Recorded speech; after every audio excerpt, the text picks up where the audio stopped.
Okay, good evening, everybody. Good evening. Good evening, good.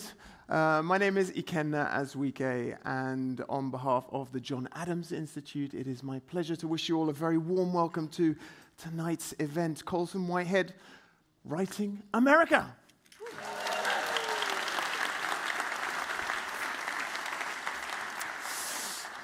Okay, that was terrible. Guys, it was a kind of, I don't know, I felt the energy, but it was like nursing home energy, you know? Kringverjaardag energy.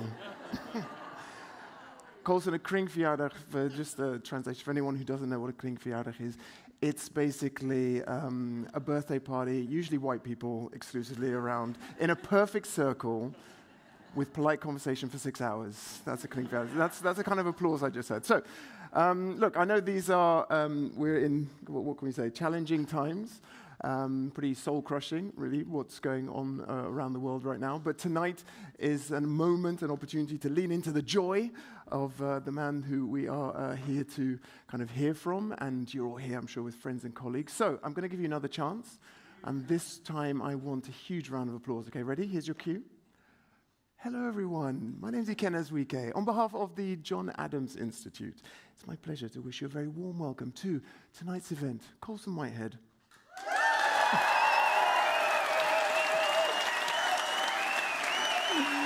Good. Good. Even whistles and a little Mexican wave there. Lovely, sir. Thank you. Very good. Okay, that was much better. And let's keep that spirit throughout this evening, okay? There'll be an opportunity for you to ask questions, very interactive. Okay, before we go on, a very short introduction to who I am. I've said my name now twice. I'll say it one more time. It's Ikenna Azuike.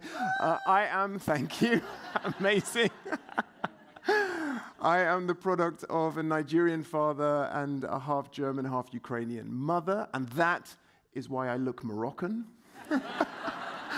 Okay, so a bit sensitive, a bit touchy at the moment, I realize, having just been knocked out. But anyway, I've been living in the Netherlands for now 22 years, so also, you know, proudly, sometimes proud, mainly proud, most of the time Dutch. So it's good to be here and celebrate tonight with all of you. So what have we got on? We are going to, of course, introduce our guest this evening. He is going to give us a short keynote, and then I'm going to get the opportunity to have a chat with him here on stage. After that, you will get the chance to ask a few questions, and then we'll wrap up in the most traditional Dutch way of all, with a bottle, of course. So we're going to have a terrific evening. Before we get to all of that, though, I'd like to take this opportunity to invite a face that may be familiar to anyone who's been to the John Adams Institute events before. He is the director of the John Adams Institute, no less, Ian Kenny. Give him a round of applause, please. Ian.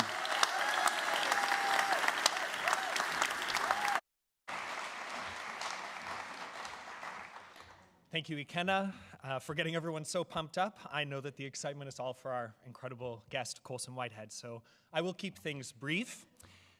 Tonight, we are not just hosting an author, we are hosting a premiere.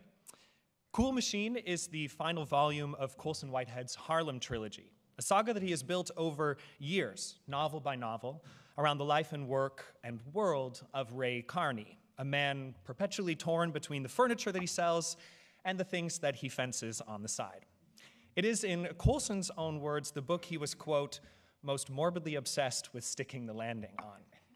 And the Dutch edition launches here tonight, which means that this room, this stage, this city will get to hear Colson speak about Cool Machine before American readers even have the books in their hands. The US edition, the English language original, won't come out for another 3 weeks. So tonight is not simply an evening with Colson Whitehead, which would be great on its own, but it is also, in the truest sense, a world premiere. And as far as our records show, that is a first for the John Adams Institute, and we are very glad to have you all with us. And we are especially delighted to host it here tonight, together with the Rode Hoed, in a city that has loved Colson's work for a long time and a community that has been eager for his return. So tonight, we're thrilled to welcome you back to the John Adams Institute. And there is a reason that this event lands exactly where it does on the calendar. And it isn't only about this remarkable book. In 2 days, the United States will celebrate its 250th birthday. Stages across America and, frankly, the world will be lit up. Pomp, parades, fireworks, and the whole apparatus of a celebration. And John Adams himself actually predicted as much. Exactly 250 years ago to this day, he wrote a letter to his beloved wife, Abigail, on the 2nd of July in 1776. Fun fact, he actually thought that this would be the day that independence was celebrated. And he said to her, quote, "This day ought to be solemnized with pomp and parade, with shows and games and sports and guns and bells, bonfires and illuminations from one end of this continent to the other, from this time forward forevermore." He wasn't wrong, but read on in that same letter, and Adams says something else too, something quieter and I think more honest. That he was well aware of the, quote, "toil and blood and the treasure that the Declaration of Independence would cost, and that even if posterity came to rue the day, he trusted that it would not." Adams understood, writing in the very hour of the thing itself, that an anniversary is not only a celebration. It is also a kind of question, posed forward through time. Was it worth it, what we promised on this day? And have we kept that promise? And that is, to my mind, one of the many questions that Colson Whitehead has spent his career asking of America, one extraordinary book at a time. From the literalized Underground Railroad and the Boys of the Nickel Academy to Ray Carney's Harlem, across genres and eras and forms that he reinvents with an almost suspicious ease, actually, Whitehead has built a body of work that does not let the American story rest easily in its own mythology. He writes the parts of the country's history that fireworks tend to drown out. And he does it without ever once sounding like a lecture. His novels are funny, they are troubling, they are propulsive, they are alive, and proof that you can tell the truth about a nation and still make a reader desperate to turn the page. So tonight is not for trumpets or flags. It is an invitation to look a little longer at the country turning 250, to think a little deeper about what that number actually contains, and in the company of one of its sharpest and most generous chroniclers, to ask what work is still left to do. We at the John Adams are enormously grateful to our partners in making this night possible. Of course, to our friends at Atlas Contact, Colson's longtime Dutch publisher, for bringing his work to Dutch readers book after book, and for choosing to partner with us tonight. And to the entire team at the Rode Hoed for co-presenting this evening and opening their doors to you all. But of course, and perhaps most importantly, to you, our audience, for turning out in such numbers on a beautiful summer evening, because you understand that tonight, and a night like this, is one that is to be cherished in company. So thank you all for joining us, and I hope that you enjoy this remarkable evening.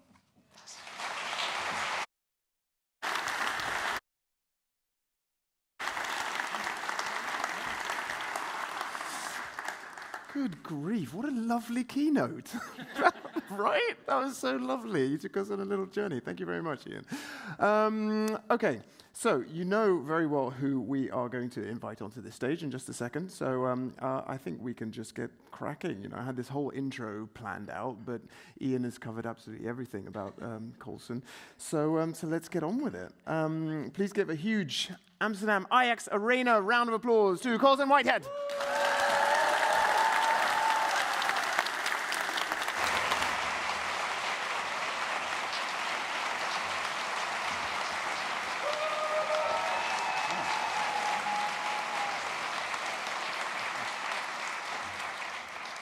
Well, howdy do. Thanks so much for coming. I usually spend Thursday nights at home in my apartment weeping over my regrets. So this is a nice change of pace for me anyway. I thought I would start off talking about where I get ideas for my books. People are always curious about that.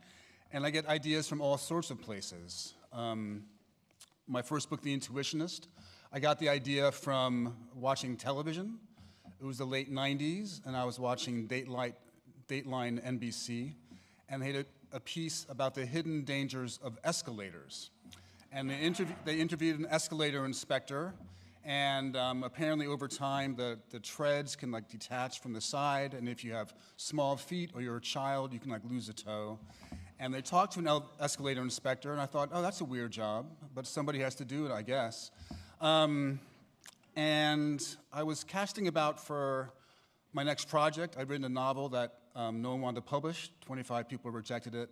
And I thought maybe I should do something with a plot. People like plot. So I had to find a hero, and I thought maybe a detective novel would find structure. And so I was thinking about this escalator inspector thing, and that led me to elevator inspectors. In New York, there was a rule that the elevator cab had to have the inspection certificate. And you see it whenever you step in there. The guy has come while you're at school or at work. The next year he comes back. Same handwriting, same pen. You go to your friend's house, and he's been there. I was like, oh, it's weird. They have like beats, like they're cops. So I thought, what if an elevator inspector had to solve a criminal case? That'd be pretty funny. So I went to the library to see what kind of skills an elevator inspector would bring to a criminal case. And it turns out there's none because they're elevator inspectors. So it became all about escalators and a world where there's empiricists who do it the right way, inspecting for wear and tear, and the intuitionists who can just step in and divine what's wrong with the machine. And so I wrote it, and I got an idea for a book from watching TV. I got an idea for a book from a dream one time. Zone 1 is a book about a zombie apocalypse, and I got that idea from a dream.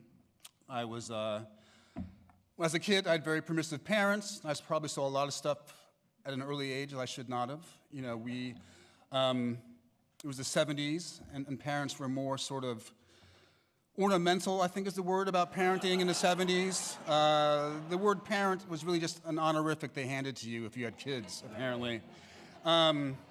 So in our house, we got cable as soon as it was invented, and we'd watch HBO, my parents and I and my brother. And, that's where I saw my first Stanley Kubrick. I was like 9, and a Clockwork Orange came on. And I remember asking my mother, what's happening to that woman?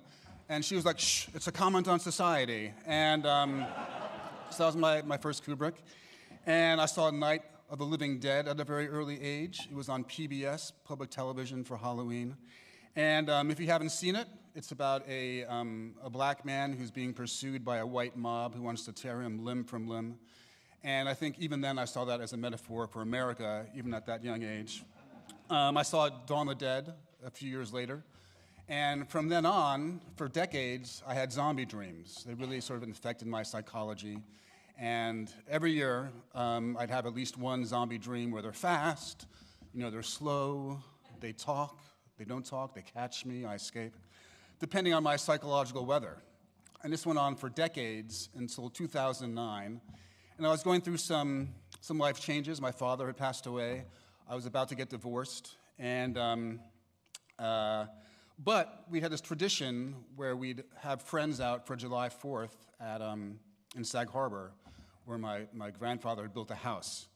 And the walls are very thin. It's a no-sex house. We try to make that clear when people come. We're going to have there's fireworks, there's a barbecue. Please don't have sex in the house. And that particular year, I was going through so much stuff that I probably shouldn't have had guests. But I woke up Saturday morning, and I heard them laughing downstairs. And I thought, I'm not up for this. So I willed myself back to sleep.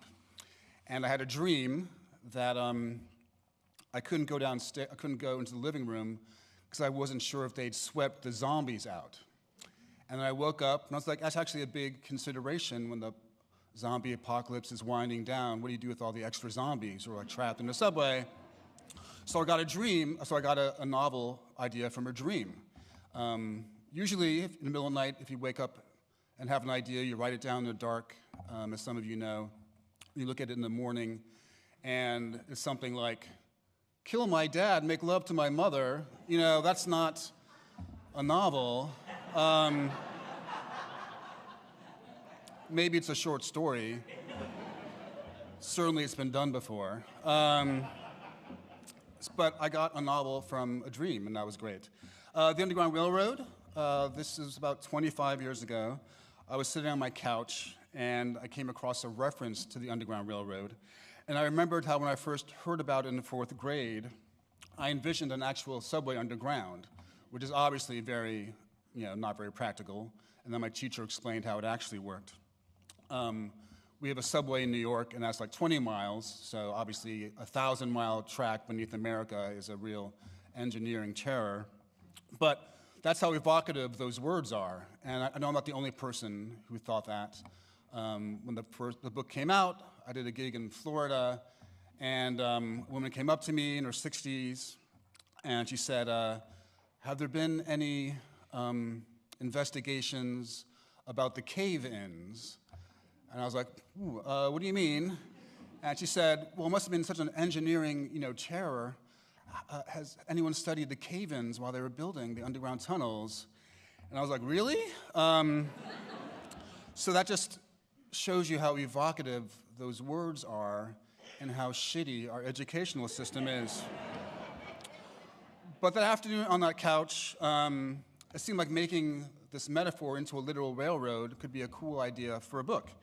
And that's just a premise, so I added the element that each state that our protagonist goes through is a different state of American possibility, like Gulliver's Travels.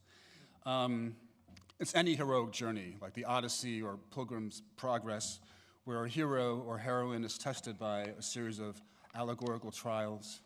And it seemed like a pretty cool idea, but I knew that if I tried it then, when I was like 30, I would have fucked it up. I felt if I kept writing more books, I might be able to pull it off in a technical sense.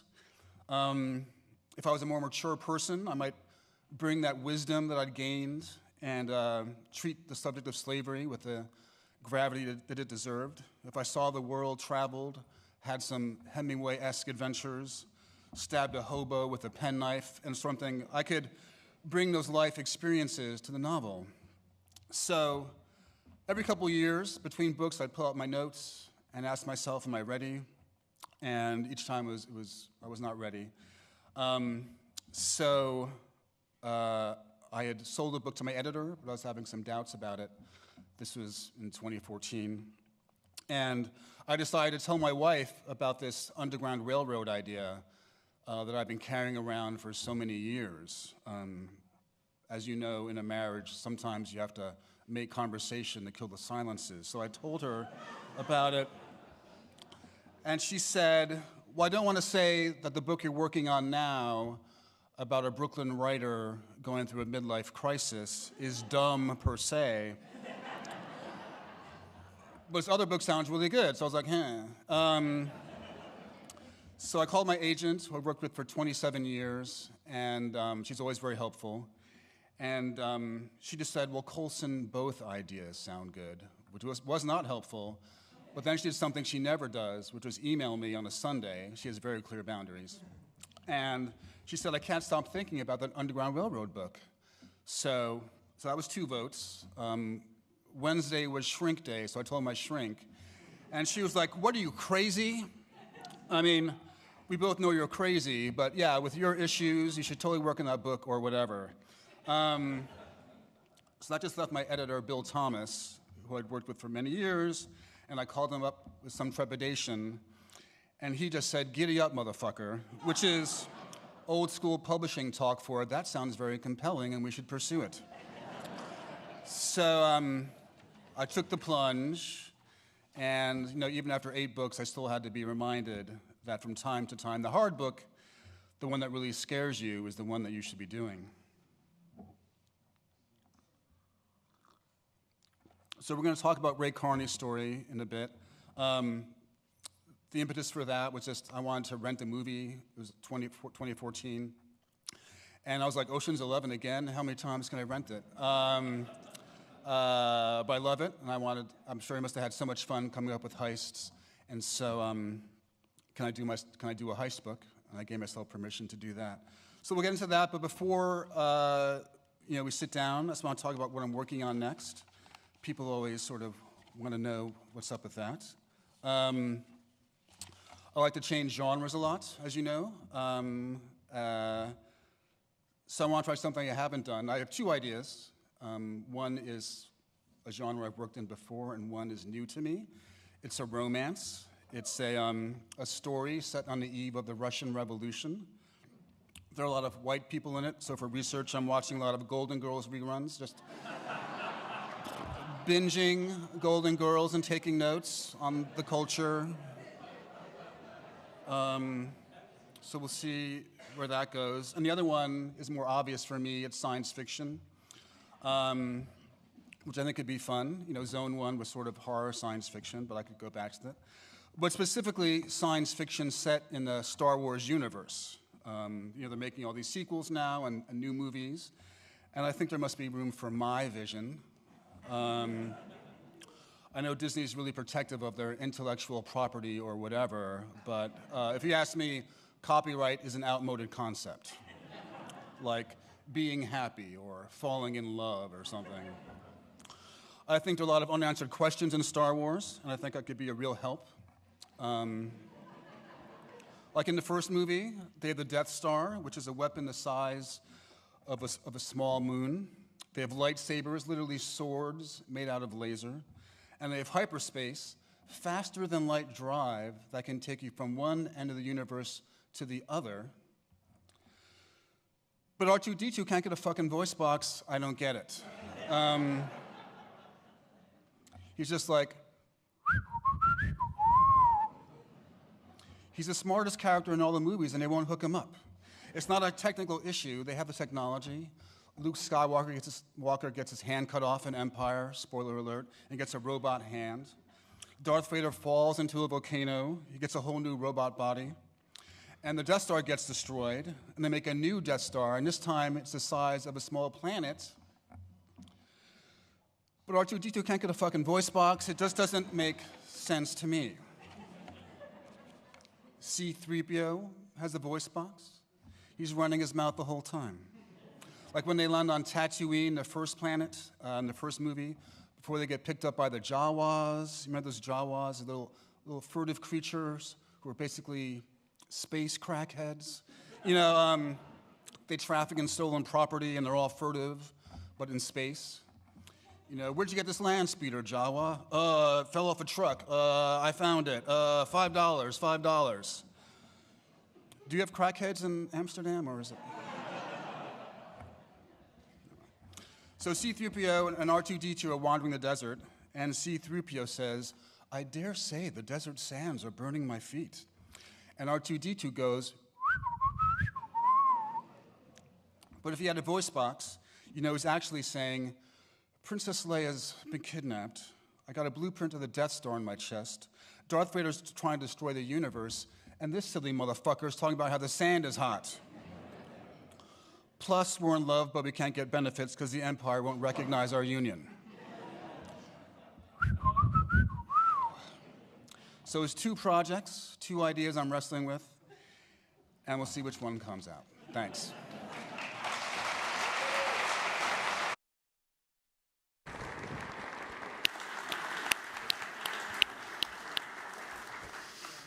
Brilliant. Thank you very much, man.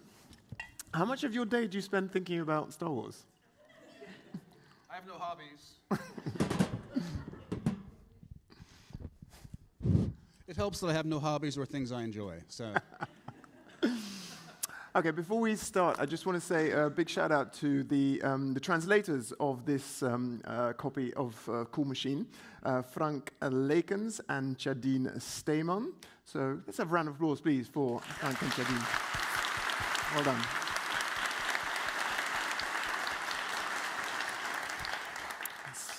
Super job. Let's jump straight in to Cool Machine in particular. Who has not read any of the Harlem trilogy here? Shame on you if you haven't. Does anyone dare now? Yeah, I saw a finger. This guy was like, no. Okay. So very basically, it's Cool Machine is the final one of final book in the trilogy. vibrant, darkly comic crime saga set in mid-20th century Harlem. The story follows Ray Carney, furniture salesman navigating a complex world between respectability and crime as he becomes entangled in the shifting moral and political realities of the city. It's pretty good, right? That sounds pretty good. Okay, cool. You spent 3 books with this man, Ray Carney. Do you you must know him very well by now, and I understand that actually the book idea originally started. It was going to be a one-off, right? But then it just developed and kept going. Did you know who he was going to become, or were you kind of discovering more about him at the same time as we were reading about him? Well, once I expanded it to 3 books, definitely I had to figure out who he is in his 30s and who he is in his 40s. I was halfway through the first book while I was planning Harlem Shuffle, and I realized that actually 300 pages of one heist is kind of boring and beyond my powers. And I kept coming up with more and more capers and jobs, and so before I started writing, it became 3 different episodes, 3 different capers, and I would follow him over 5 years. And halfway through the book, I was coming up with even more crimes, and so it became a trilogy. And, 2 books, and then it has to be 3, because 2 books doesn't make sense. So I knew I wanted 60s, 1970s, and 1980s, and I would follow him over 30 years. And that means that he's going to change a lot. And I have to figure out what it means when he has, 1-year-olds, and then kids who are teenagers, and when they go off to college, and Cool Machine, he's an empty nester and kind of depressed that no one's around anymore. Mm-hmm. So it means taking someone from their late 20s and into their 50s, and all that entails. Yeah. I mentioned it a little bit in that introduction. The thing that I find really intriguing, endearing about him is that he balances this line between respectability and the kind of this penchant to be a fence for crime. Is he a good guy who kind of just stumbles into the bad world of crime, or is he actually a criminal and just very good at justifying it to himself? What do you think? You can decide for yourself. I mean, in the first book, we start with the street-level criminals who are robbers. Yeah. Then we meet bankers who are, corrupt and doing a higher scale of crimes. And then we meet real estate moguls who are engaged in even bigger shenanigans. So how bad are his crimes compared? How bad a person is he compared to all these other people we meet? Can we see ourselves in him? Yeah. You're talking about respectability and criminality, but it's really a conflict between your inner and outer self. Mm-hmm. Everyone sees him as a upstanding businessman, but he has this other part of him that no one else sees, and I think we all have that. Yeah. So hopefully, if I'm doing my job right, you see part of yourself in him and his struggle to reconcile those 2 things. Yeah. On a personal level, how do you reconcile those 2 things then? I don't leave the house a lot. So you can't commit crimes. So I keep a very carefully modulated public persona. Yeah. And then 90% of the time I'm just in my house being a freak weirdo. Yeah. I heard you talk in previous interviews about how, actually the question was posed that a lot of the writing in the Harlem trilogy seems to show a kind of like a sympathy, an understanding, a kindness towards the criminal underworld. Is that fair, do you think? Well, I think if you're writing a book, you have to understand everybody in the book, even the villains, even the terrible people, the slave masters, the enslaved. It's my job to put myself in everybody's position. And is there sympathy? Writing a crime story 100 years into the crime genre, we've had books and movies for 100 years that deal with criminals and detectives in this way. There's a certain kind of irony, I think, if you're doing it now, and so there's jokes, and I think that can be mistaken for affection. But I'm not always playing it straight in these books. I'm having fun, and I want the characters to be part of that fun. Yeah. So I have sympathy for everybody because I have to make them real. I don't sign off on everything they do. Yeah. Do you think that's something we kind of need more of in society at the moment because things feel so polarized and binary? We want easy answers. Well, I think nothing is, black and white in that kind of way. And so I think the healthier you are, the more comfortable you are negotiating ambiguity and paradox. Yeah. What are the other parallels, would you say, between Ray Carney's world and the world that we all live, that we should pay attention to? What do you mean, sort of? I don't know. Like it's so layered. Everything he does. From being a family man to being this respectable member of the community, upstanding member of the community, wanting to give back to his community. There are references to the civil rights movement,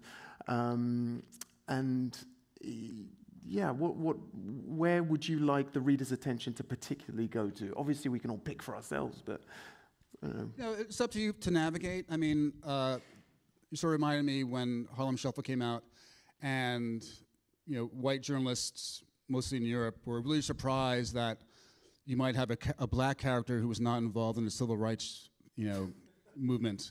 And I'm like, he's a criminal. Maybe he has a bank robbery planned on Tuesday, so he can't make it to the protest march. Some people were really engaged. Some folks didn't care. Some people were working, 15 hours a day. Yeah. They don't have time to believe in the civil rights movement, that things will get better. And so the black community contains multitudes, and so do, I think, all of us. Yeah. And where you see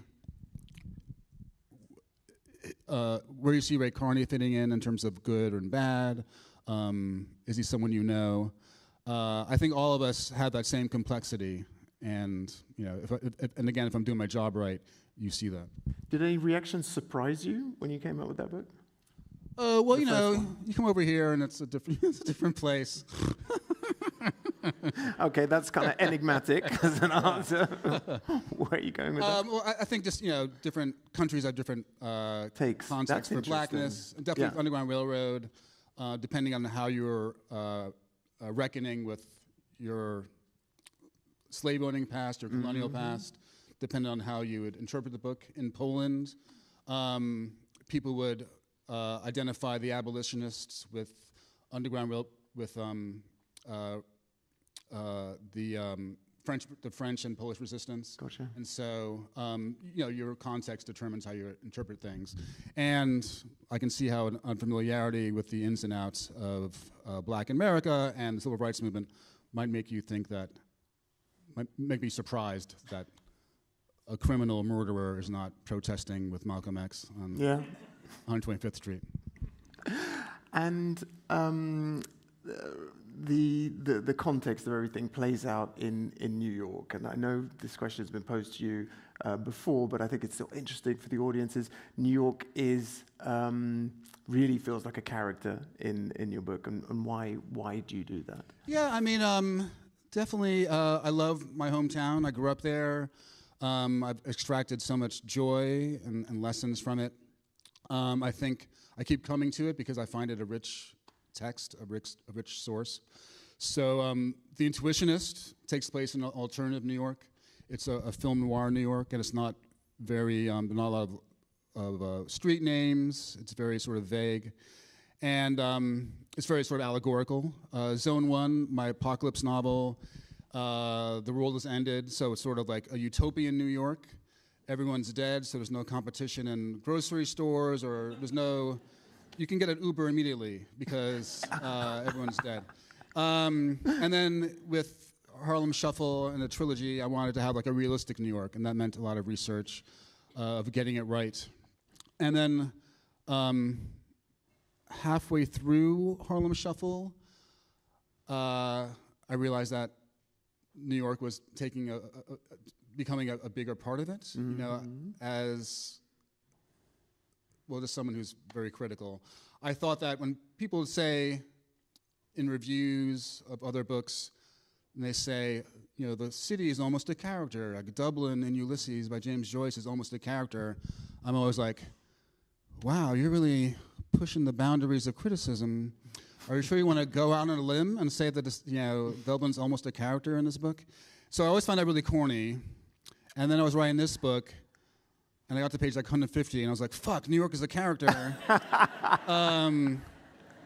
So I'm going to lean into it. And so as we're following Ray Carney for 30 years and his ups and downs, and he becomes middle-aged, we're following New York. And New York in 1960s. In the country, there's a certain amount of optimism. JFK has been elected. There's Camelot, the New Frontier. The World's Fair is in Queens in 1964. And it's the theme is space. The new jet age is dawning.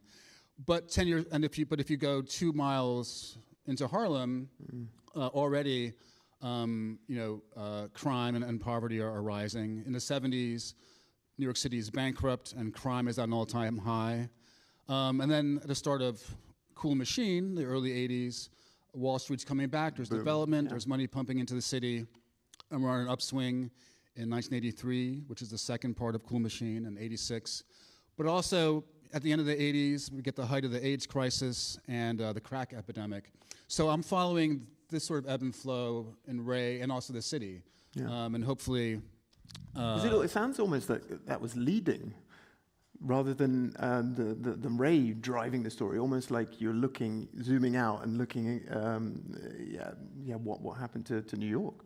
Well, I'm trying to get the very micro stories of the characters and Ray and his family, and then pull back and get the larger currents. And definitely in all 3 books, we start off zeroing in on a very close-up on a crime, and then pull back to the larger conspiracies and capitalist systems that are determining things behind the scenes from above. And so all 3 books, pull back to get a larger analysis of the systems that are invisibly affecting everybody. Okay, let's pick up on that then, because I mentioned at the beginning, the title, Writing America. Now, your books do tell us so much about contemporary America through the characters. In The Nickel Boys, there's a line that I think really perfectly describes your novels, if you don't mind. It's, the class focused on US history since the Civil War, but at every opportunity, Mr. Hill guided them to the present, linking what had happened 100 years ago to their current lives. They'd set off down one road at the beginning of class, and it always led back to their doorsteps. And I feel like that's what you do with your novels. You bring everything from the page back to our, viscerally back to what we're dealing with. What is it about crime fiction that makes it such an effective vehicle, do you think, for telling the truth about the present?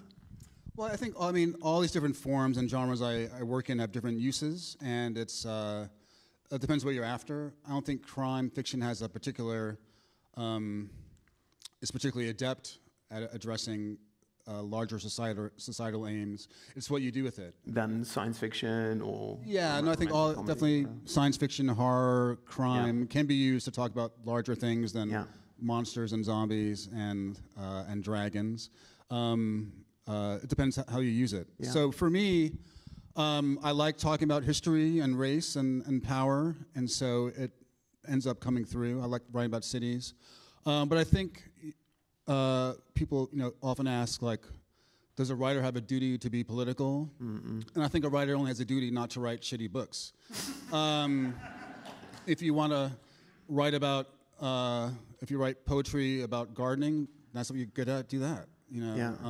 If you want to write novels that don't have any political component, don't. I have a lot of friends. But sometimes, you say if you want to, but sometimes there's just, and the kind of, you feel compelled to write about something. When you say that, it reminds me of that Toni Morrison quote about how racism, to paraphrase, the biggest consequence of it is it distracts you from doing your work.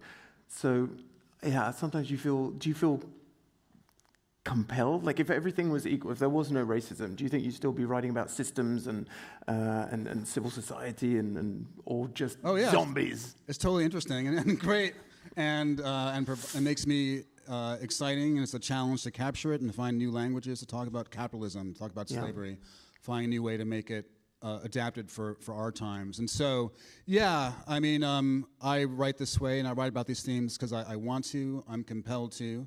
And I find them challenging, and finding a language to talk about these things in a story with compelling characters is a nice test and a nice contest to engage in. Now, we've talked about all these different genres, and one of the things that's often said about you is that you do genre bend, you move between all these different literary worlds. What's driving that?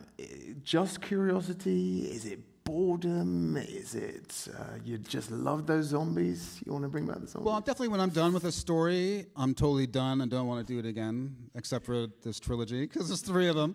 But I switched up to keep it fresh for me. And then I think everyone likes thrillers and dramas and, all these different forms, so it shouldn't be forbidden. I think I mentioned Stanley Kubrick, and I was a big, renter of VHS movies when I was a kid, and Stanley Kubrick has his horror movie, he has his war movie, his sci-fi movie, and he figures out how to do this genre and make it work for him and make it new, hopefully. Yeah. David Bowie, Let's Dance came out, and he'd have these different personas in the 70s from album to album. So if you do something once, why do it again? You should push yourself with a new sound, with a new kind of genre, to keep it interesting for you. And you may lose some people from book to book, but maybe you gain other readers as well. Yeah. And you keep it fresh for yourself. Yeah.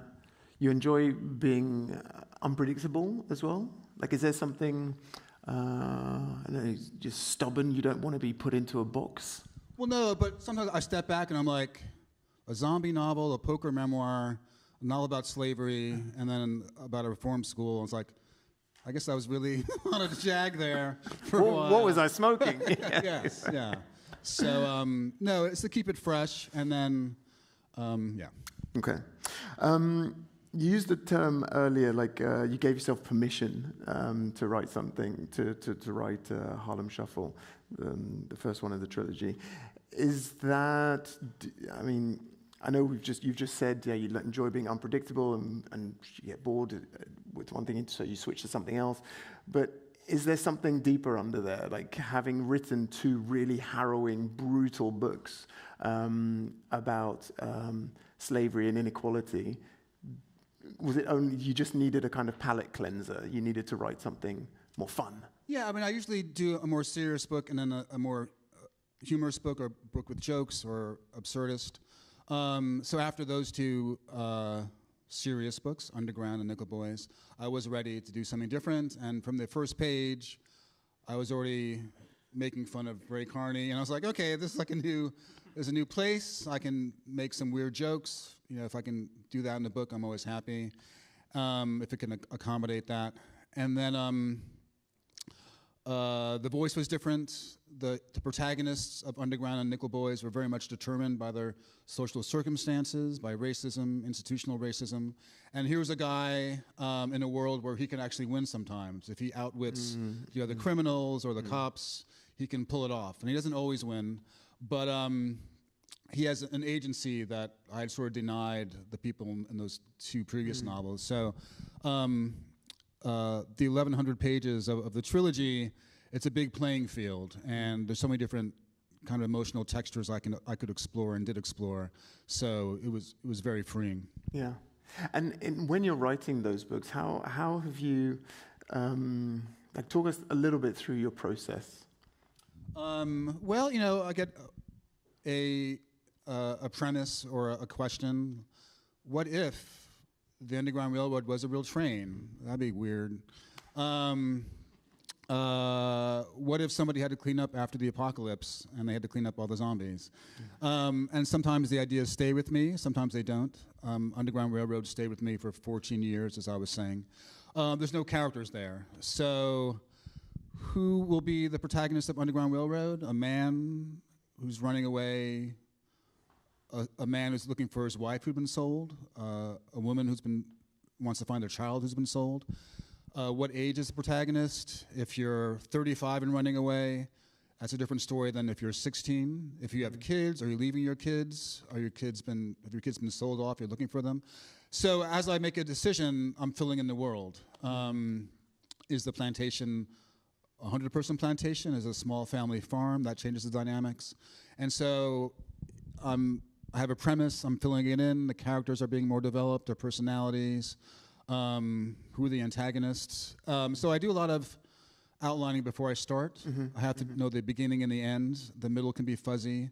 But I have to know the sort of major beats. Is it a comedy? Is it a tragedy?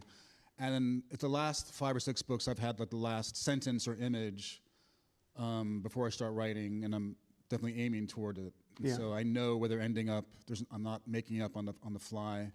Some folks are like, I sit down and the muse like flaps through the window and guides my hand. I live in New York. There are a lot of writers there. There are a lot of muses to go around. So if I have an outline and each day I'm describing Cora's cabin, who are the other women in Cora's cabin, I have an assignment. It seems a little more saner than waiting for a muse. And are you good at kind of switching? Are you super disciplined? Like, do you write in 8-hour blocks, or and then you're able to switch off? I imagine you giggling along when you get an idea at bedtime about Ray Carney, or. Yeah, if I get an idea, I put it like in my phone. Like I used to have a notebook and then I lost it, so now I put it in the cloud immediately. All those precious words. But some people, I think you should find what works for you. Some people are like, write every day, which seems like a real imposition on my lifestyle to do something like that. But if I can do like 6 pages a week, I'm really happy. It could be Monday and Tuesday, and then Saturday and Sunday. But 6 pages a week. At the end of a month, you have like 20-something, 30. Do that for 10 months. It really adds up. You can't do it every week.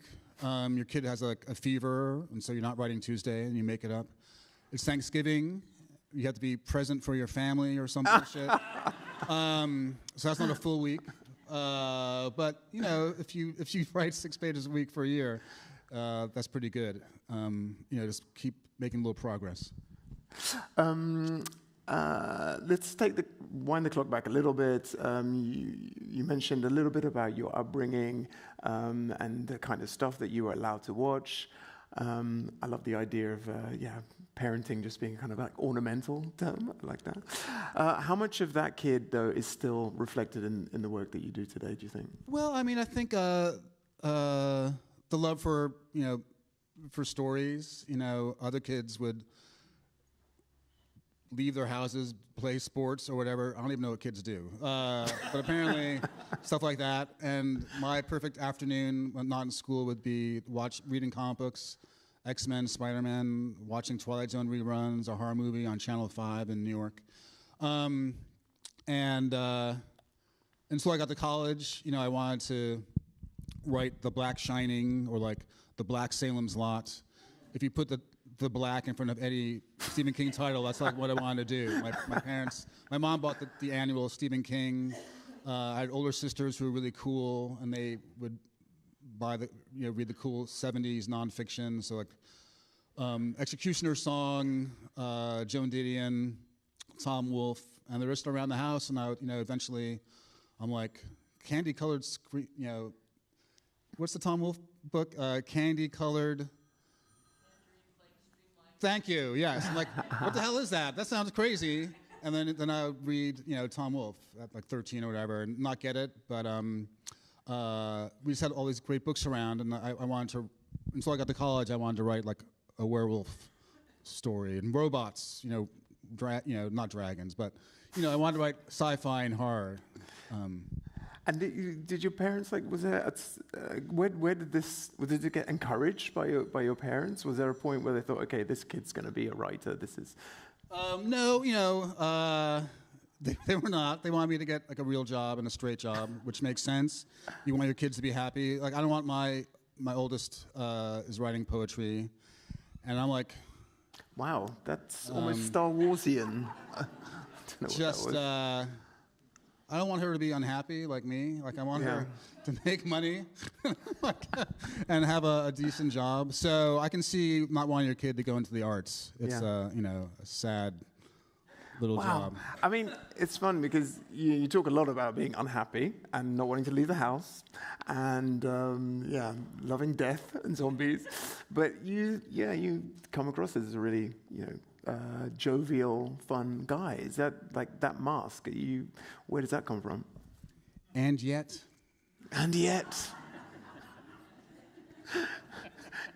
Tell me more, Colson. Tell me more. Well, everyone contains multitudes. We're complex people, you know, with different sides. Yeah, but it takes a lot out of you, right? Like, if that's who you are, who you enjoy being, and then you've got this this mask on. Yeah, that's yeah. Okay, so we'll shut down that conversation. Tell me about AI, Colson. Well, my relationship to AI is very complicated. You know, as an artist, you know, I've never used it in my art, but in my day-to-day life, you know, it does save time. You know, I can multitask if I give certain tasks to my AI. So, in order to save my energy for writing, I now use ChatGPT. I put in my food, the volume of what I'm eating, calories, and weight. And it tells me how many squares of toilet paper to use when I wipe my ass. Wow. You know, and I think we all want to know what that number is. It just saves time. Usually you go into a restroom, you never know what you're walking into. Is it a 10 tissue situation, 20 tissue? And so technology has really come a long way. You don't, apparently if we use these digital tools, our cognitive functions are decreasing. Yeah. But if you look at society, we're not really making much of a contribution right now. So, you're not supposed to use AI for your art, but I did cheat a little bit with Cool Machine. I was stuck. Apparently there are a lot of words in the novel, and if you write a trilogy, there's even more. There's like 3 times as many words.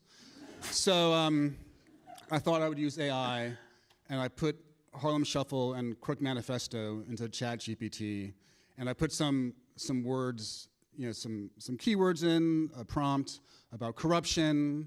That's what, you know, Cool Machine is like, about City Hall, justice, and what it came out was not, well, it was not very helpful. I'll just show you what it said. Mm-hmm. I put those into ChatGPT, and it came up with, in the criminal justice system, the people are represented by 2 separate yet equally important groups: the police who investigate crime and the district attorneys who prosecute the offenders. These are their stories. Chung chung. And that was a weird, the chung chung was sort of a tip-off. I was like, isn't that just the opening narration of the long-running police procedural Law and Order? And then ChatGPT just said, does not compute, kill, kill. And so, the lesson is, don't use AI for your art.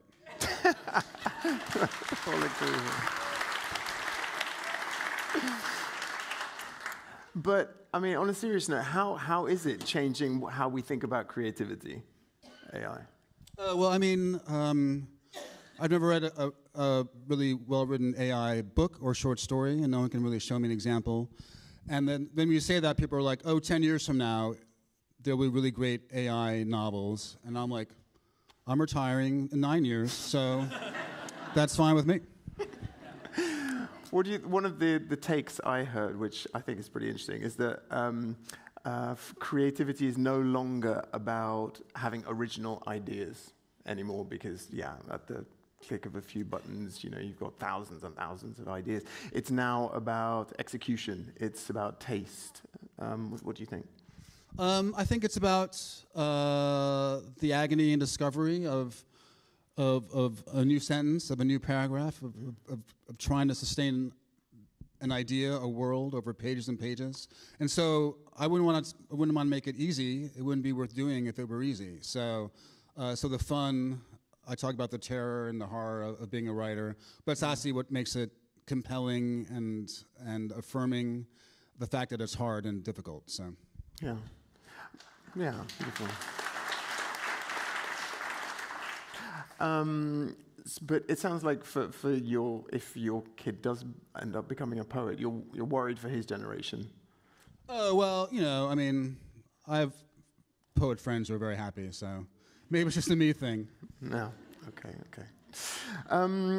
Listen, maybe we can open it up already for questions right now. Do we have any questions? Who does? We've got one at the back there. Do we have any others? I know there's someone at the back there. There's 3 guys at the moment. Do we have a lady over there? Okay, yeah. I'll go in. It's okay. If you're okay being solo on the stage, I'll go into the audience for a second. Yeah. Okay, let's do that. Right. Lady at the back there. And then we'll go to, who's the other hand? Okay, you, sir. Hey, what's your name? Yeah, I'm Pamela Armstrong. Okay, you're reading your question. Okay, yeah, well, I wrote it. Okay. In one of your interviews, you stated that racism in America would never end, never really be dealt with, nor sorted out. Why do you believe this? America's really racist. There are old racists and young racists, and in my lifetime, I don't see the young racists dying off before I do. I got 30 years if I'm lucky. There are people who see Donald Trump on TV just being a reprehensible person, and they think it's okay. So I have very few hopes for racial progress in America in my lifetime, and I hope it gets better at some point, but I don't see a lot of evidence to support a different position. Okay, here at the back. Do you want to stand up? Okay, what's your name? My name is Ali. Thank you very much. You're my favorite writer. I wanted to ask you, I once read about this author who wrote a book while he was in the Navy, and he said as he finished it, he read it, and he said it was so bad, he threw it in the ocean, and his saving grace was that fish couldn't read. I'm wondering, have you ever written something that you look back on and said, I'm really glad I didn't publish this? Thanks. Thanks for reading. No, sincere. I'm not sure why that sounded funny. But thanks for reading, Ali. And I think because I outline and like really kick the tires before I start, I never get to page 200, and then I'm like, oh, this is a dumb idea. Definitely with screenplays, everyone hates my screenplays. As a film fan, you know, I like the form, I like writing horror and science fiction, and I always think this is going to be like a Stanley Kubrick-esque sci-fi screenplay, and then 30 pages in, it's like Paul Verhoeven, RoboCop, Starship Troopers era, like really clumsy satire. I love it, but you know, whenever I give it to my agents or whatever, they act like I just put on some French hip hop or something. You know, when French hip hop comes on, you're like, the fuck? Like, why would?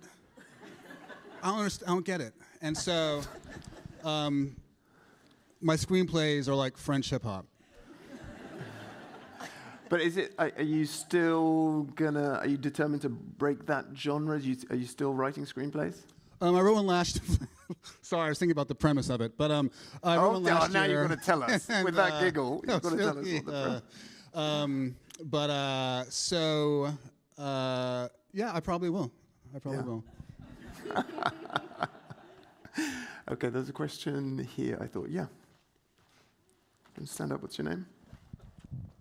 Hi, I'm Jesse. In the book After Harlem Shuffle, you introduced a few new perspectives to the story besides the Ray Carney one. Why did you do it? So Pepper appears in the first book. An inspiration for some of the tone of Harlem Shuffle was this writer, Richard Stark, a pseudonym of Donald Westlake. And he features a very sociopathic super criminal named Parker who'd be really rich, except whoever he works with is like a total fuck up, and so all the crimes go bad. So I wanted a sort of low affect super criminal to guide Carney as like a mentor, foil, and that character is Pepper. And he's so fun, he was so fun to write that I gave myself permission to allow him to have his own section in Crook Manifesto. And so he has his own section in Cool Machine as well. By opening up the book in that way and giving him his own perspective, his own section, we get a different perspective on crime. We get a different idea of what it means to be a human. Ray is very much one way, has a family. Pepper is an isolate, and eventually gets a family by hanging out with Ray Carney. But they're very different, and they work against each other. And in the third section of the two books, Crook Manifesto and Cool Machine, they team up. And so I always feel like this great anticipation of like, I'm doing Ray and then Pepper's gonna come and then finally they're gonna team up and like kick some ass in the last section.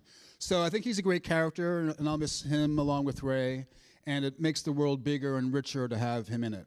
Yeah. And there's more of that, like you just said, in Cool Machine, and it's really, lovely to get an insight into who he is and his Pepto as well, Pepper with the Pepto. Yeah, I mean, it's been 30 years, so he's no spring chicken by the time we get to Cool Machine, so. Okay, there was a question up on the balcony, I believe. Yes, do we have? Yes, great. What's your question, sir? Oh, you're holding. Hello, my name is Wiljo. First of all, thank you very much for performing for us tonight.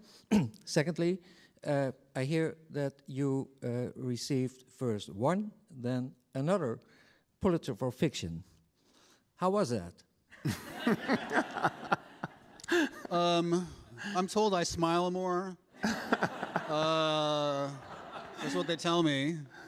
Well, but before Underground Railroad, I would wake up like at 5 a.m., like, the book is terrible, am I a good parent? How am I going to pay the mortgage?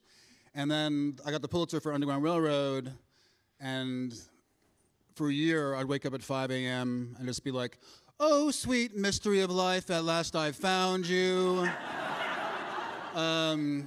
For a year, and then that stopped. But obviously, the books have been received really well, and I feel really grateful that people sort of got them. When you're writing them, you feel crazy half the time, and then I feel that they make sense to me when they're done.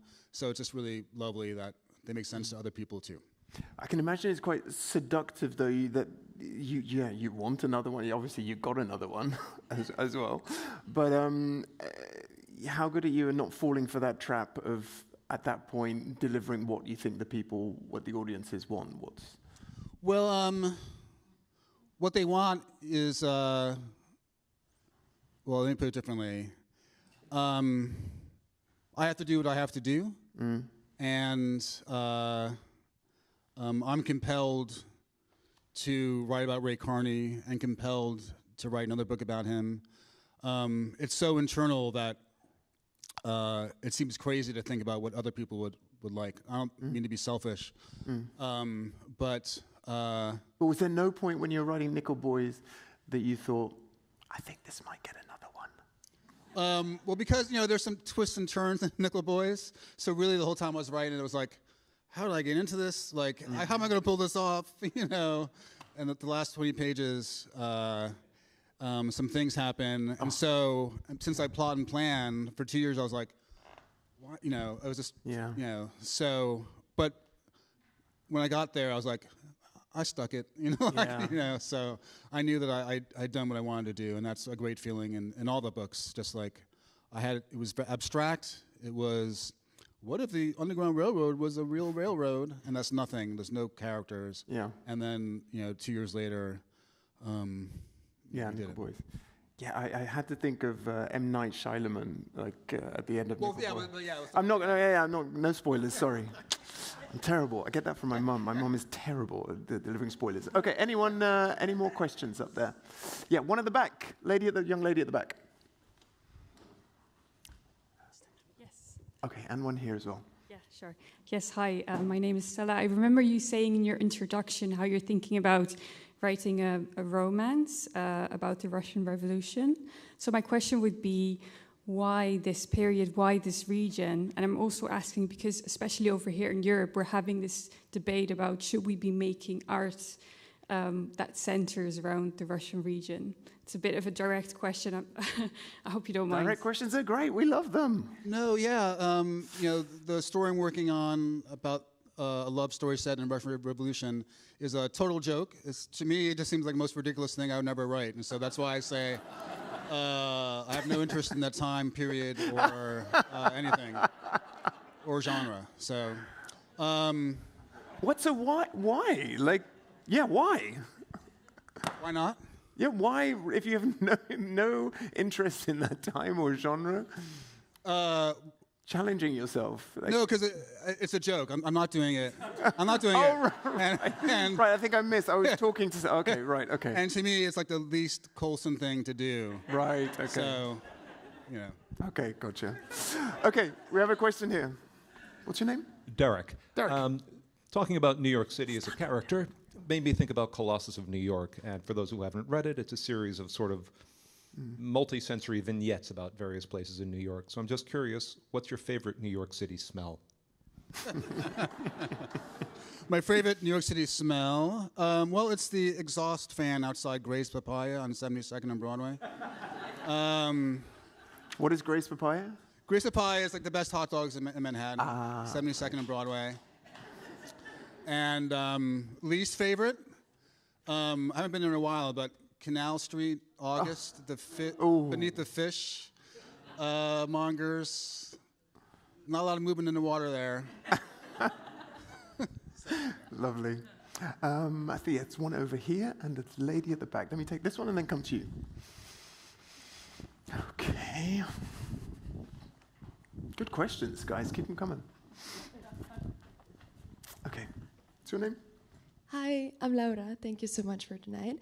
Since we were talking a lot about characters, and I'm personally thinking about my own Hall of Fame of characters, I'm thinking if you can share with us some characters from other authors that have stuck with you. Oh, lovely. Maybe out of jealousy, maybe out of admiration. Lovely question. Thank you. Sure. Well, I think I really like Bloom and Stephen and Ulysses, as I mentioned them, and I think following two characters over a day, 24 hours, you can make the most minute, boring, mundane thing into something that's epic. And so it's not so much what you're writing about, it's how you do it. And when I've written books with no plot, like Sag Harbor, and I'm narrating the adventures of just teenagers without a big plot element, just following them over the summer and trying to figure out how to make these really tiny moments into something that's dramatic and compelling and psychologically interesting. I think to reading Ulysses when I was like in my mid-20s, and you're just following two jerk-offs walk through Dublin, and it's incredibly compelling, and you don't understand what's happening all the time. It's so rich with illusion, and maybe you don't speak Latin, and maybe you're not a Shakespeare scholar. But the ups and downs of what they're thinking about and going through just over 24 hours was to me incredibly compelling. And if I can get that kind of interiority on the page, and my characters, I think I've done a good job. So. And on a personality level, what is it about those characters? Sorry, I'm now here. I'm doing vanishing acts. Because that's very much about the form and how it's written. But on a personality level, are there characters that really stand out for you? In that book? Sorry. Yeah, that book, or, yeah. Well, I think, there you have a middle-aged guy, a younger guy. I wouldn't say they're at a crossroads in their life, because every day is a crossroads in the sort of drama of the book. Who am I? What kind of artist am I going to be? Who am I? What kind of husband and parent am I going to be? These are really sort of simple questions that we're all going through, and they're also the stuff of great literature. Mm-hmm. Okay, great, thanks. Yeah, what's your name? Do you want to stand up? Jesprit. Jesprit, okay. Yeah. Hi. So this is actually sort of building on what Pamela had said, where she said it was specifically to like race relations in America. And it's an interesting thing when, American culture is exported to Europe and everywhere else, is that they read it is almost in a voyeuristic way of like, oh, look what it's like in America. And when you write the novels and the characters that you do you ever sort of think about how people in other countries interpret it? Because sometimes I see that in like European audiences, they see, oh, look how it is in America, without actually reflecting back. And does that affect you in any way? Right. Yeah, no, I don't think about how it'll be received, because it's out of my control. And whenever I try to make a prediction of who will like this or that book, I totally never know. But yes, sometimes over here, any story about Black life is taken as a documentary. And I remember being in another European country and all the questions from the journalists were about sociology. Like, how do you, you've written this crime novel, how do you explain the pathology of the inner city? And I'm like, does Quentin Tarantino get this shit? I mean, it was like, in Pulp Fiction, the white working class, you know, it's like, whew, the guy's a fence, there's some jokes, there's some crime, let's have some fun. So there's a lack of context, I think a lack of a black critical apparatus. And in terms of me thinking about the audience, I mentioned, I think today about Polish readers identifying abolitionists and Underground Railroad workers with the Polish resistance against the Nazis. So I had no idea, you know, I wasn't really published in Europe that widely, so I had no idea how these different responses would play out with Underground Railroad. I was just trying to make the story as good as it can be for myself. And then it did have these different resonances in different countries, which was you know, really great, lovely, and surprising. Yeah. And if you had to describe the reception of your books from black audiences as opposed to white audiences, what would be the key differences, do you think? Well, I think getting some of the intonations, definitely with the trilogy, because it's more modern, the way people talk to each other, you know, some people get that. You know, I have an uncle who's just like Pepper, or I have an uncle who's just like Uncle Rich. I recognize, you know, that the banter, because the old heads in my family talk like that. And I read that for your research, you enjoy going to primary sources, right? So you're rereading memoirs of famous American gangsters, for instance. Yeah, or even like William Burroughs, who we know as a famous beat writer, Naked Lunch. But his first book is called Junkie, and it's a veiled memoir about being a junkie hustler in Manhattan in the 40s and 50s. And there's just great slang. You know, I think if you want to know how people talk, you read it. And so memoirs provide that, you know, that immediate slang and point of view, which I'm just happy to, you know, to steal and use and hopefully deploy in a realistic way. Yeah. Which is your favorite bit of slang that you've used in Harlem Trilogy? Well, because of when I grew up, you know, in my own life, I'll just throw in I dig it. Yeah. You know. That's so boomer, man. I dig yes, it. That's I love groovy. Super boomer. Okay, questions. What's your name? Spencer. Spencer, what's your name? What's your question? Oh, sure.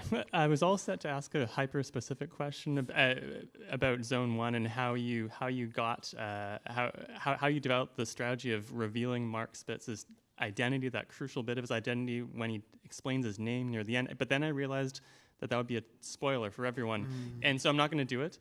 Well, it's not a big plot point, so I feel actually okay talking about it. Oh, okay. Well, because I could ask a more general question. But I would just say I was writing in 2011 after Obama had been elected, and people were like, "Oh, we're all post-racial now," and Zone 1 is a post-racial book because everyone's dead. Like that's. So going back to the first question, yeah, we'll be post-racial when everybody's dead. And also, race doesn't matter when you're surrounded by zombies, there's two of you, you're in a gas station, it's boarded up, and there's 1,000 zombies outside. You know, minor cultural differences don't really matter when you're in the foxhole. So. Okay, this is the final question I've just been told, and then... Yeah. Yeah, you had a general one, but does anyone else have a burning? Okay, over there. Oh, okay, go on then. You look so disappointed if I'd have run away, so, okay. Thank you very much. Hi, yeah, go on, and your name. Okay, yeah, hi, my name's Connor. I really enjoyed your book, Apex Hides the Hurt, particularly because we went to the same college. And I think that was super obvious to have that college background in that book. There were a lot of winks with names and places. That's Harvard, and they've cut a ton of their liberal arts programs recently. I wanted to know what you think about colleges in America now cutting those programs and what effect that had on your writing back then versus what chances there are for students today. Great question. Right, so I went to Harvard, and then whenever I need like a super waspy name, I use like a Harvard dorm name, like Wigglesworth, like who is, I don't want to insult anybody, But No, I it can doesn't- come it up with doesn't get it, so I'm wiser just than going to that. take I'm going to take Wigglesworth and Pennypacker and put those in. The same way I look out the window and use Fulton. You know, I live on Fulton Street, so yes, liberal arts programs are under attack in America. If you give people exposure to different kinds of history, culture, they might get smart and vote Democratic. So you have to stop that, nip that in the bud. So there's that. In terms of what effect that had in my high school, in my college career, I was always turned down by all the creative writing workshops I tried to get in. They didn't like my stories. But then I would read the literary magazine on campus, and all the stories were terrible. And so if I wasn't getting in, and these guys were getting in, and their stories sucked, maybe I shouldn't think about gatekeepers, and I should just become a better writer. And I think that was the good lesson I learned by being outside of the mainstream.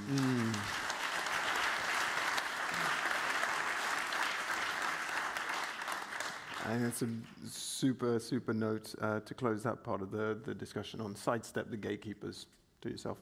Do we have fun for this time for this? Okay, let's do it. All right, to close this out, I want to play a little game. Okay, I've picked out a handful of passages from your books that kind of stayed with me at least. I hope they resonate with you guys. And each one inspired a question, but there's a catch because we're running towards the end. You've only got 60 seconds, okay, to answer the questions. But I feel like if Ray Carney can sell a sofa in under a minute, then you can answer this in under a minute, right?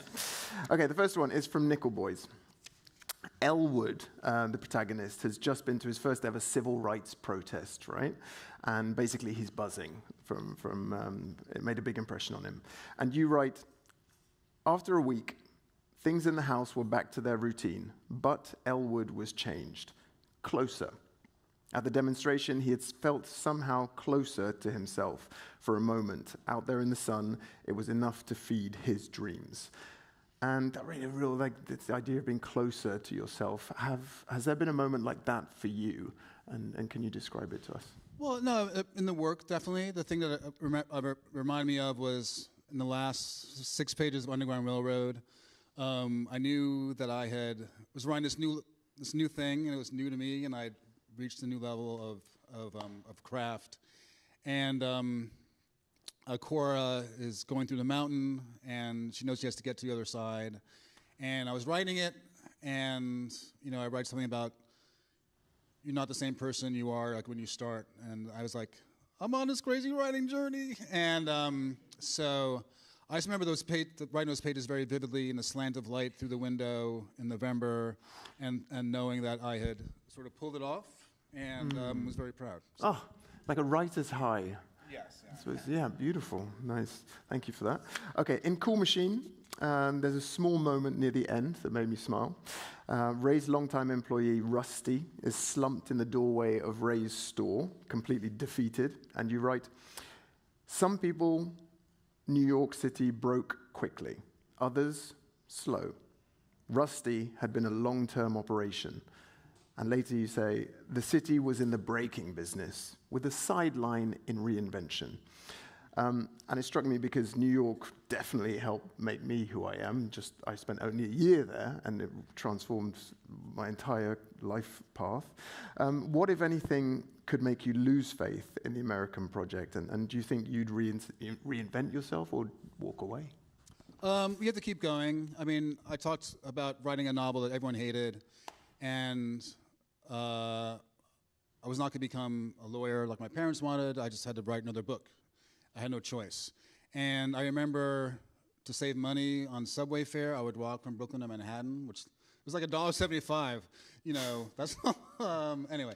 And I remember I was associating Manhattan with like publishing editors and the publishing industry. And when no one's looking, I would like shake my fist. You can't break me.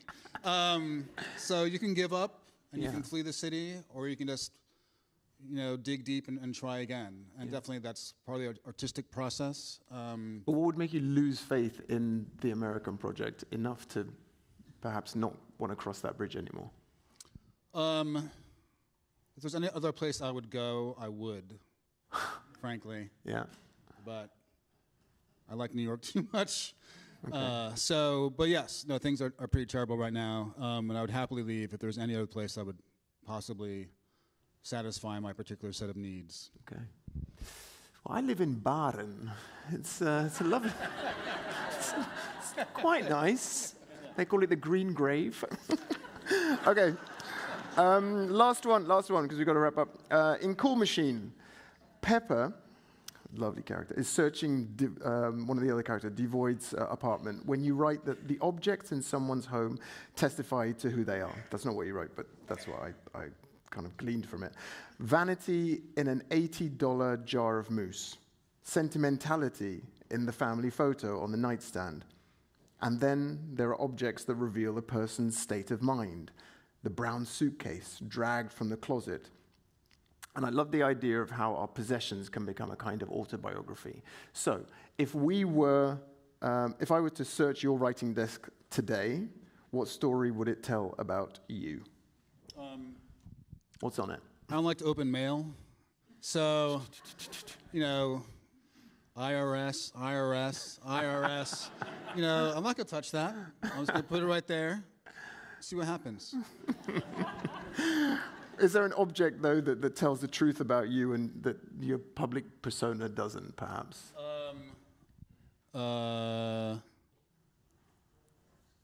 Offhand, can't think of one. Okay. I leave it all on the page, man. Oh, wow, such an artist. You want to read the book? Such an artist, beautiful. Lovely, thank you very much.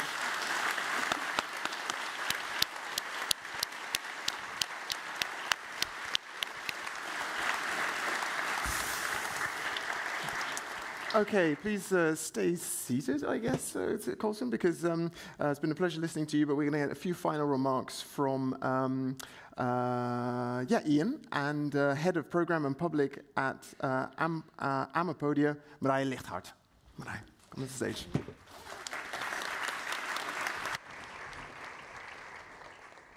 Thank you so much, Ikenna, and thank you, Colson, for your insight, for your candor, for the good laughs, and for helping us close this season in style. I really appreciate it. Give it up one more time.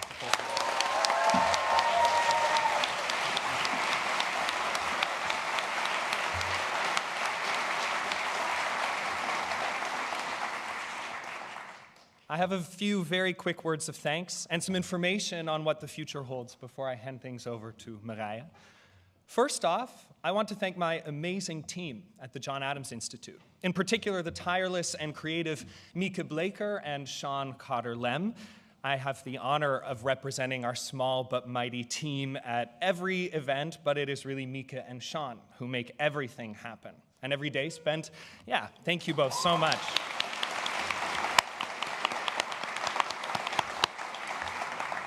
And every day spent with the two of them is a reminder of how grateful I am to be a little part of this magic. So thank you all for everything that you do and for the care with which you bring, to our work.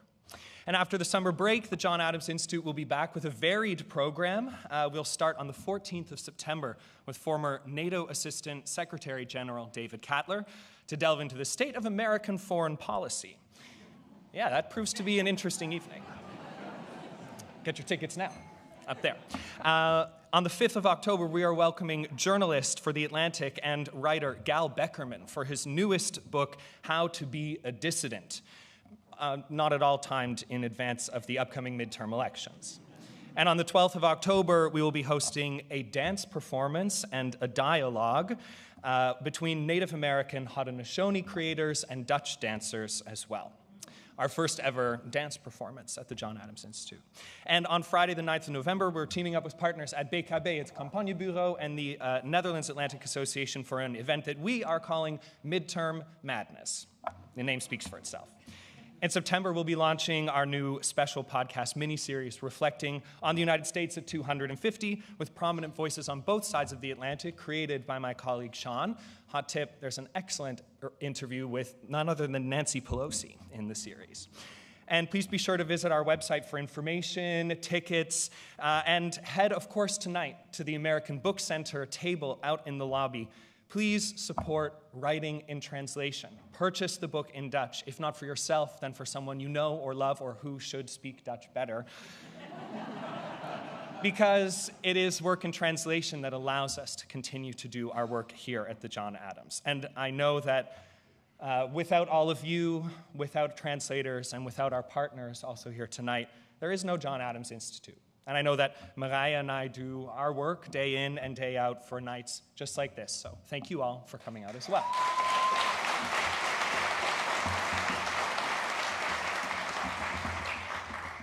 Thank you, Ian. I'm going to keep it really short because I know we all really, really want a book in translation or just in English. It's up to you.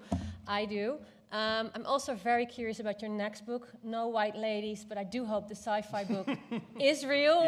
R2-D2 or no, but I really hope on the sci-fi book. This is the third time I've heard you speak here in Amsterdam. I've seen many programs moderated by you, and I just can't get enough. I'm so happy to have you both here tonight. But also, I'm really, really happy that here at the Rode Hoed we can collaborate with the John Adams Institute. But not many people know this, but they're very small, and what they do is so impressive. It's impressive by so many standards, but also by just 3 people who can organize all these amazing events, invite all these amazing guests, and just keep on coming up with great ideas. So I'm really, really hoping to work with you and the rest of the John Adams Institute in the future here in the Rode Hoed. One final remark, because I have a very American audience here. On the 8th of October, here at the Rode Hoed, we have the program Bucket List, and the upcoming edition will be about Tocqueville. So if you're interested, join us then. It can be found on our website. And this is it for now. Buy the book.